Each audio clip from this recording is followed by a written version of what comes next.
नमस्कार, सुबह के 10 बजने को है। वक्त हो चला है अपना बिहार का। मैं हूं शुभे मिश्रा आपके साथ। और नेपाल में भारी बारिश के बाद उफनाई गंडक और कोसी नदी का रौद्र रूप अब शांत हो चुका है। बिहार के 16 जिलों में बाढ़ का असर अब नजर आ रहा है। बाढ़ से करीब 10 लाख की आबादी प्रभावित हो चुकी है और नदी का जलस्तर तो घट गया, लेकिन परेशानी है कि कम होने का नाम ही नहीं ले रही।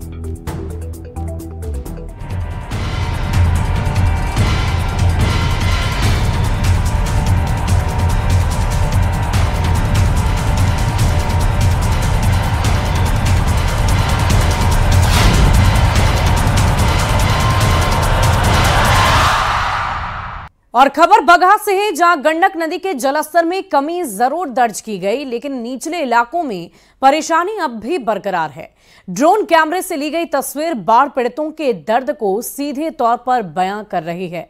बगहा के नैनहा और चंपारण तटबंध के आसपास के इलाकों में ऐसे ही कुछ हालात बने हुए हैं। कई गांव पानी से घिर चुके हैं। लोग तटबंध पर शरण लेने को मजबूर हो गए हैं। बाढ़ से हुई बर्बादी की तस्वीरें ग्राउंड जीरो से आपको दिखा रहे हैं न्यूज 18 संवाददाता मुन्ना राज। तस्वीरें हम आपको दिखा रहे हैं कैसे जीवन अस्त व्यस्त हो चुका है। लोग बेबस नजर आ रहे हैं, मजबूर होकर सड़कों पर आश्रय बना रखा है। निचले इलाकों की परेशानी अभी भी कायम है।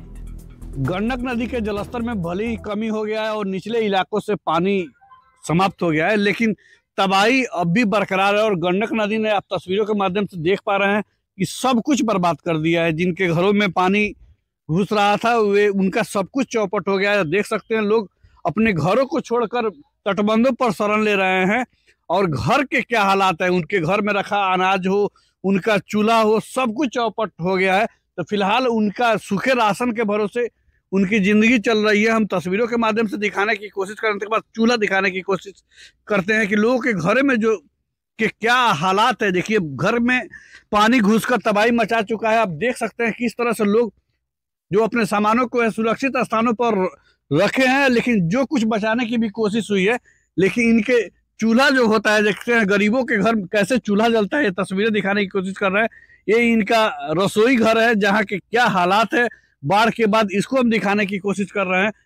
कैसे कितना बर्बादी हुआ? बहुत बर्बादी हुआ। दाल चावल सब खत्म हो गया, ये चावल उल सब खत्म हो गया। सारा पानी है, दान भर हमारा बुढ़ाओ पानी आ गया। सब इतना पानी आ गया घर में। इसी में इतना पानी आया, सारा दाल चावल भीज गया। बस मचान टूट गया, सब टूट गया, सारा टूट गया। ही सब ही ये लकड़ी उकड़ी सब है, सारा दह गया। क्या खाए? कितना घर प्रभावित हुआ? बहुत प्रभावित, वही ढेरे घर बहुत प्रभावित। कैसे अब जिंदगी फिर पटरी पर ये वही गुजर रहा है। अब कुछ नहीं मिल रहा है तो वही गुजर रहा है। बस वैसे ही चल रहा है। हाँ, वही खाना उन्हें क्या खा रहा है? खाना वही तन मनी सूखा हुआ तो वही खाया, वही सब खा रहा है। हाँ। घर और सब दह गइल बा। खर्चा पताई के सब भीज भाज गइल बा।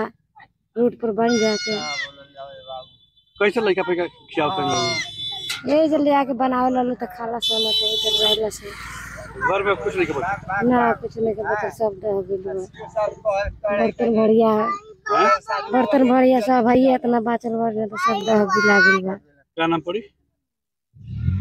हालात है उसकी एक झलक हमने दिखाने की कोशिश की है। और तमाम ऐसे इलाके हैं पश्चिम चंपारण के, जहां गंडक नदी का पानी तो उतर गया है, लेकिन तबाही अब भी बरकरार है। मुन्ना राज, न्यूज 18 पश्चिम चंपारण। और पहाड़ी नदियों में उफान के बाद बेतिया के कई इलाकों में बाढ़ ने तबाही मचाकर रख दी है।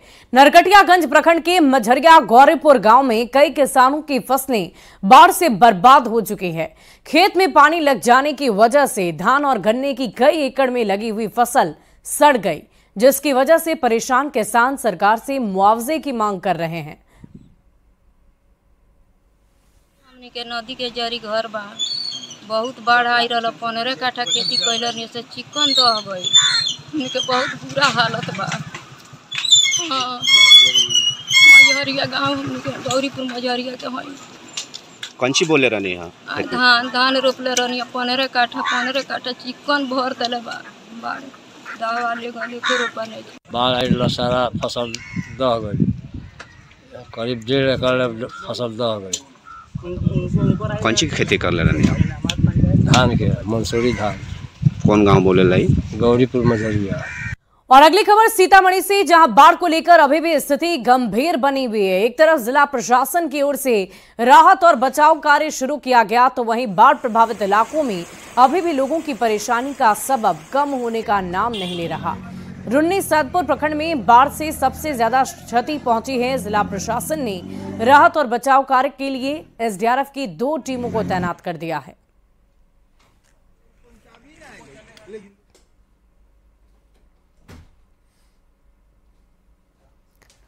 तो तस्वीरें हम आपको सीतामढ़ी के रुन्नी सैदपुर से दिखा रहे हैं और सीधे ग्राउंड जीरो की तस्वीरें भी हम आप तक पहुंचाएंगे। रुन्नी सैदपुर से संवाददाता संजय कुमार हमारे साथ लाइव जुड़ चुके हैं। संजय, क्या तस्वीरें इस वक्त आप देख पा रहे हैं? जलस्तर भले ही कम हो गया हो, खतरा भले ही कम हो गया हो, लेकिन लोग अभी भी बेबस और लाचार नजर आ रहे हैं। देखिए, जैसे कि मैं आपको बताऊं, एक सुखद तस्वीर ये है। देखिए, हेलीकॉप्टर से लगातार जो राहत सामग्री है वो गिराई जा रही है और ये हेलीकॉप्टर हमारी नजरों में आया। ये देखिए, हेलीकॉप्टर बहुत तेजी से वो जा रहा है। एयरफोर्स की मदद से दरभंगा से जो राहत सामग्री है उसको लेकर अब वो रुन्नी सैदपुर के इलाके में और बेलसंड के इलाके में हेलीकॉप्टर पहुंच रहा है। एक बात जरूर है कि थोड़ा हद तक कह सकते हैं कि लेवल जो है वो कम हुआ है, थोड़ा पानी निकला है, लेकिन मुश्किल किस कदर है ये तस्वीरों के माध्यम से आप अंदाजा लगा सकती हैं। देखिए, चारों तरफ अभी जो बाढ़ का पानी है, बागमती का पानी है, वो दिख रहा है। और कैमरा पर्सन मनीष इधर की तस्वीर दिखाएं, जो घर हैं वो किस कदर अभी भी बागमती की धार में हैं और बागमती का पानी चारों तरफ फैला हुआ है। लोग घर से बेघर हो गए हैं। लाचारी, बेबसी, मायूसी साफ तौर पर उनके चेहरे पर देखने को मिलती है। कई ग्रामीण इस वक्त हमारे साथ मौजूद हैं। बताइए, आज कितना दिन हो गया? हमरा 4-5 काय साजान बेनो भेल है। अच्छा, क्या मिला अब तक? क्या क्या मिला? ना कुछ मिला। कुछ नहीं मिला ना कुछ नहीं मिला। कुछ ना मिला। ये देखिए, ये बताइए, ये जो खेत है इसमें कुछ बोया भी था आप लोगों ने? धान किए थे सब। अच्छा, लगा हुआ है। कितना धान बोए थे आप? धान 2 बीघा था। 2 बीघा आप बोए थे अपना? जी जी जी। आपके पास इतनी जमीन है? जमीन नहीं है, सब भाड़ा हम बटैया लेकर करते हैं सर। क्या बटैया लेकर किए हुए हैं सर। बटैया किससे लिए थे? मल्हानी से लिए हैं जहाँ से। अब फसल आपकी डूब गई तो क्षति हो गई जी, तो अब क्या कीजिएगा आप? अब क्या करेंगे सर, और सब तो उन्हीं का जमींदार को होगा, हम लोग का तो कुछ नहीं होगा। जो गया सो गया, सब अपना खर्चा। जो बर्बाद हो गया वो आपका चला गया? जी है जी। और तैयार होता तो आधा देना पड़ता सर। क्या नाम है? उपेंद्र साहनी। ये बताइए, आपके साथ क्या तकलीफ है? तकलीफ है, सब बूढ़ा आदमी है, हमको उपाय ना है। आप करते क्या है? बेटा सब खेती पथारी करे या बटैया। अच्छा, बटैया जी। गांव में किसी के पास अपनी जमीन नहीं है? जी है, तो दूसरा के हमरा नहीं है। आप लोगों के पास नहीं है? नहीं है, वही बटैया पर लेते हैं जी। फसल बर्बाद हो गया? 10 गया तो मेरा गया। फसल बर्बाद हो गया। क्या नाम है आपका? गंगा साहनी। ये बताइए कि 3 दिन हो गया, 3 दिन में कौन कौन से लोग आपके पास आए हैं? मुखिया जी आए हैं? जी ना, कोई नहीं है, ना मुखिया जी आया, ना वार्ड आया, कोई नहीं आया। वार्ड मेंबर भी नहीं? कोई नहीं आया, नंबर पर कोई नहीं जी। कोई नहीं आया। कोई नहीं। तो कुछ मिला है खाने वाने के? कुछ नहीं मिला सर, माने सब कॉलो डूबा, ना पानी पीने के रास्ते स्वागत है, ना कुछ कोई बता नहीं है। कुछ नहीं मिला? कुछ नहीं मिला। तो अभी भी उम्मीद है कि लोग पहुंचेंगे? जी ना, अभी कोई उम्मीद नहीं पहुंचने के लिए। उसका कोई तो देखना। क्या कहना चाहेंगे प्रशासन से आप लोग, बताइए? क्या कहेंगे, गरीब आदमी जो मर रहा है उसको अति सहूलियत दे। जो मिल नहीं रहा, कुछ नहीं मिल रहा है, कोई व्यवस्था नहीं है, व्यवस्था करें। इस जगह पे कोई चीज का व्यवस्था नहीं है, ना मुखिया ना वार्ड आया, कोई ब्रांच को कोई आदमी नहीं आया है। हम सब 3 दिन से यहाँ बाप कर रहे हैं, कोई देखने वाला नहीं है सर। यहाँ पे मानिए, जिला प्रशासन दावा कर रहा है कि 4000 पैकेट तैयार किए जा रहे हैं राहत सामग्री के, लेकिन 4000 पैकेट नाकाफी है, इससे कुछ होने वाला नहीं। आप कौन है? हम वार्ड मेंबर हैं। वार्ड मेंबर हैं? आप वार्ड मेंबर हैं तो ये सुन रहे हैं ये लोग क्या बोल रहे हैं? ये बोल रहे हैं, ये 15 नंबर वार्ड है, मेरा 16 नंबर है। हम 24 घंटा उपलब्ध है यहाँ। 24 घंटे में आप क्या किए हैं राहत सामग्री के नाम पे? पहले बताइए। राहत तो सर अभी ब्लॉक से कुछ राहत नहीं मिला हमसे, जहाँ तक हुआ था कुछ किया हुआ। हम लोग बहुत ब्लॉक के जिम्मेवारी है, हम लोग ब्लॉक में कल ही से धरना दिए हुए थे। धरना दे रहे हैं जी, कोई नहीं सुना है, वीडियो सुने। मुखिया जी भी है, वही है। मुखिया जी भी तो आया है, टहल के चले गए। लोगों को बहुत जरूरत है। ये तो मेन रोड है, अंदर में पूरा गाँव डूबा हुआ है। क्या जरूरत है लोगों को? क्या जरूरत है? खाने के सामान चाहिए, रहने के लिए रोड पर तिरपाल उपाल चाहिए। साहब से मिले थे आप? जी, सीओ साहब से अभी भेंट नहीं हम हुए किससे थे। बात अपनी पहुंचाया? हमने बीडीओ साहब के पास बात पहुंचाया। क्या बोले बीडीओ साहब? बीडीओ साहब बोला कि हम राहत पहुंचा रहे हैं, आपको भेज रहे हैं। तीसरा दिन हो गया, तीसरा दिन तक कुछ नहीं मिला। अभी तक कुछ नहीं मिल रहा है सर। अभी हम लोग फिर जा रहे हैं वहीं। अगर आप भी यही बोलिएगा तो इनको कौन पूछेगा? आप प्रतिनिधि हैं, इनके जनप्रतिनिधि। तो हम लोग सर एक वार्ड मेंबर है, जहाँ तक हम लोग से हो रहा है तो उपलब्ध करवा रहे हैं। मुखिया जी की भी नहीं सुन रहे हैं वो। मुखिया जी भी ये कर रहे हैं, तो इतना तिरपाल दे रहे हैं 50। वाकई संजय बहुत सारी परेशानियां हैं, लेकिन इन परेशानियों का समाधान जल्द से जल्द किया जाना चाहिए। विडंबना की बात है कि सरकार की तरफ से कोशिशें की जा रही है, लेकिन वो कोशिशें नाकाफी साबित हो रही है। बहुत बहुत शुक्रिया आपका हमारे साथ जुड़ने के लिए और ये तस्वीरें हमारे तक पहुंचाने के लिए। अगली तस्वीर मोतिहारी से दर्शकों को दिखाएंगे, जहां सुगौली प्रखंड की सिकरहना नदी में आई बाढ़ ने किसानों की कई एकड़ में लगी फसल को बर्बाद कर दिया है। बाढ़ की वजह से शहर और ग्रामीण क्षेत्र के कई वार्ड में पानी फैल चुका है, जिससे लोगों को काफी परेशानी हो रही है। किसानों ने बताया कि उन्होंने कर्ज लेकर खेती की थी, लेकिन नेपाल से आई बाढ़ ने किसानों को बर्बाद कर दिया है, जिससे परेशान किसान सरकार से आर्थिक मदद की गुहार लगा रहे हैं। समस्या तो सर देखिए बहुत बुरा समस्या है। यहाँ पे 4 फीट 5 फीट पानी है जो नदी का किनार में है।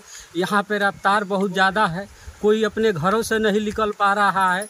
इतना मजबूरी आ गया है कि इंसान मरने के कतार पर आ गया है, लेकिन हमारा कोई मजबूरी नहीं समझ रहा है सर। लेकिन हम क्या करें, देखिए छोटे छोटे बच्चे को लेकर भी निकलना मुश्किल है। यहाँ पर नाव का व्यवस्था बोले थे कि कीजिए, लेकिन कोई प्रशासन ना कोई विधायक कोई नहीं सुन रहा है। अब वो सब डूबल बा, हमने के कर्जा पैसा कार के धान रोपन, हमने के सब मूरी पर कर्जा चढ़ गइल बा। अब कोई हमने के पंच देवे वाला बा खाना पीना। तब आगे का करवा लोग नहीं, जब मान ला कि तो बर्बाद हो गल, तब बर्बाद हो गल, तब सरकारे ने दिलो का भइल बा? देखा तनी पानी हो गल बा धान में, सब डूब गल बा। डूब गल बा तो सब धान एथी है केंग होई। सरकार हमने के पैसा देन तब हमने काम सब। गोपालगंज में भले ही गंडक नदी का पानी थोड़ा घट गया हो, लेकिन बाढ़ पीड़ितों की मुसीबत कम होने का नाम नहीं ले रही है। जिले के जगीरी टोला सहित 6 प्रखंड के 40 गांव बाढ़ की चपेट में आ चुके हैं, जिसकी वजह से लोगों को आने जाने में बहुत परेशानी हो रही है। लोग अपने घर को छोड़कर ऊंचे स्थानों पर पलायन करने को विवश हैं। हालांकि बाढ़ प्रभावित इलाकों में राहत सामान बांटने में प्रशासन की टीम लगातार जुटे हुए है। लड़का सन के तबीयत खराब बा, देखावे ले जातनी, कौनो सुविधा ना डेंगी कुछ नहीं है, कौनो सुविधा नहीं है। राशन पताई लेकर ले आवे जातनी, हाथ धो के पार करावतनी, वही से नहीं साथ में लेके जातनी, कौनो सुविधा नहीं है तो का कहिए। परेशानी यह है जो हम लोग का पानी हेल कर आते हैं जाते हैं, सब अनाज पानी भीज गया है, खेती में धान है जौन भी सड़ रहा है, अब पानी डूब गया है। पानी से परेशानी हम लोग का यही है। नाव का व्यवस्था नहीं है, कुछ नहीं व्यवस्था है। कान्हा पर लाठी और झोली में टांग कर हमारे कान्हा पर हम पड़े हुए हैं। अब देखते हैं, परेशानी तो यही है।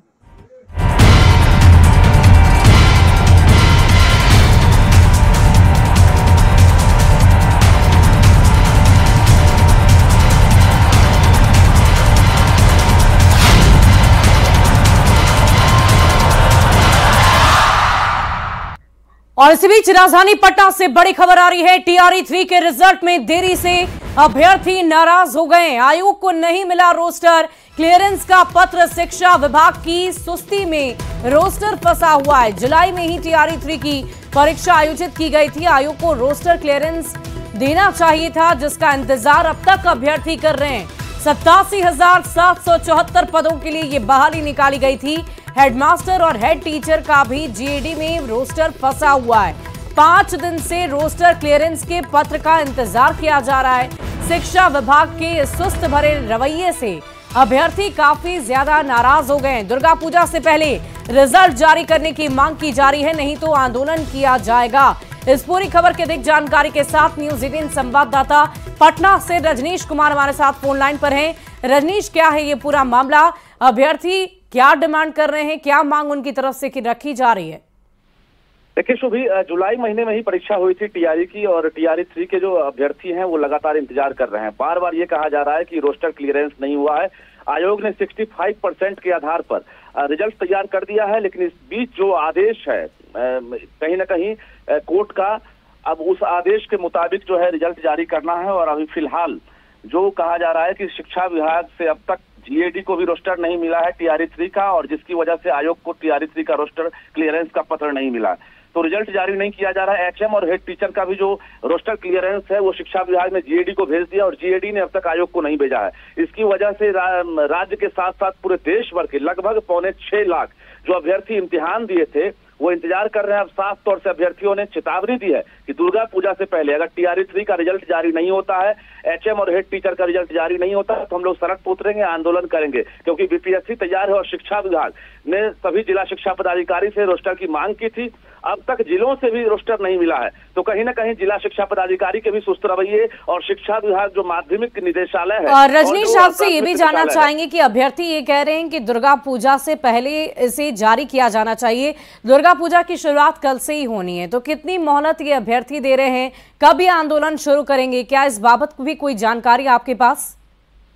देखिए, विजयादशमी से पहले हर हाल में ये लोग चाहते हैं कि रिजल्ट जारी हो जाए, क्योंकि लगभग 10 से 12 दिन जो है रोस्टर मिलने के बाद आयोग को समय लगेगा रिजर्वेशन पॉलिसी के तहत रिजल्ट जारी करने में। लेकिन अब तक रोस्टर ही नहीं मिला है। ऐसे में आक्रोश लगातार बढ़ रहा है, क्योंकि रोस्टर मिलने के बाद आयोग की वेबसाइट पर ये जानकारी मिलेगी और नोटिस जारी किया जाए कि रोस्टर क्लियरेंस हो गया है, आयोग अब रिजल्ट की तैयारी में जुटा है। अब तक सब कुछ जो है एक तरह से ट्रांसपेरेंसी रखा जा रहा है, लेकिन रोस्टर क्लियरेंस को लेकर शिक्षा विभाग खामोश है और सुस्त रवैये से तो अभ्यर्थी है वो साफ तौर से नाराज हो गए हैं। वाकई रजनीश, देखने वाली बात होगी कि इन अभ्यर्थियों की मांग कब तक पूरी की जाती है या फिर इन्हें एक बार फिर आंदोलनरत होना होगा। बहुत बहुत शुक्रिया आपका हमारे साथ जुड़ने के लिए। और सरकारी स्कूलों में दुर्गा पूजा में छुट्टी की कटौती का मामला अब गहराता ही जा रहा है। मंगलवार को बेगूसराय के सरकारी स्कूलों में तैनात शिक्षकों ने माता दुर्गा की पूजा अर्चना कर अवकाश कटौती पर नाराजगी जाहिर की है। आपको बता दें कि दुर्गा पूजा में छुट्टी में कटौती कर उसे 3 दिन का कर दिया गया है, जबकि पहले करीब 10 दिन का अवकाश दिया जाता था। टीईटी एसटीईटी पास नियोजित शिक्षक संघ गोपगूट के आह्वान पर स्कूल में दुर्गा पाठ किया जा रहा है। इसमें सरकार को सद्बुद्धि देने की कामना की जा रही है। आज के इस प्रदर्शन के माध्यम से सरकार से हम आह्वान करते हैं कि आप विद्यालयों में पूर्व की भांति 60 दिनों की जो अवकाश तालिका था उसे बहाल करें और साथ ही अविलंब सक्षमता शिक्षकों की पोस्टिंग कर उन्हें परीक्षा फल प्रकाशन तिथि से राज्यकर्मी का दर्जा दें। इस बात को लेकर के हम आने वाले समय में चरणबद्ध आंदोलन भी करेंगे। और प्रधानमंत्री नरेंद्र मोदी ने गांधी जयंती पर स्कूल में स्वच्छता अभियान चलाया है। सोशल साइट एक्स पर तस्वीरें साझा कर प्रधानमंत्री ने लिखा कि आज अपने युवा साथियों के साथ स्वच्छता अभियान का हिस्सा बना। मेरा आप सभी से आग्रह है कि आज आप भी अपने आसपास स्वच्छता से जुड़ी मुहिम का जरूर हिस्सा बने। आपकी इस पहल से स्वच्छ भारत की भावना और भी ज्यादा मजबूत होगी। और आज स्वच्छ भारत मिशन के 10 साल पूरे हो चुके हैं। आपको दिखा रहे हैं स्वच्छता अभियान के 10 साल पूरे होने की 10 अलग अलग तस्वीरें, जिसमें आपको प्रधानमंत्री नरेंद्र मोदी हर तस्वीर में नजर आएंगे। 2 अक्टूबर 2014 से लेकर 12 जनवरी 2024 तक की तस्वीरें आपकी टीवी स्क्रीन पर हैं। पिछले 10 सालों से स्वच्छता अभियान के तहत लोगों को प्रधानमंत्री की तरफ से जागरूक किया जा रहा है। और फिलहाल इस बुलेटिन में अभी के लिए बस इतना ही। एक नजर इस वक्त के हेडलाइंस पर।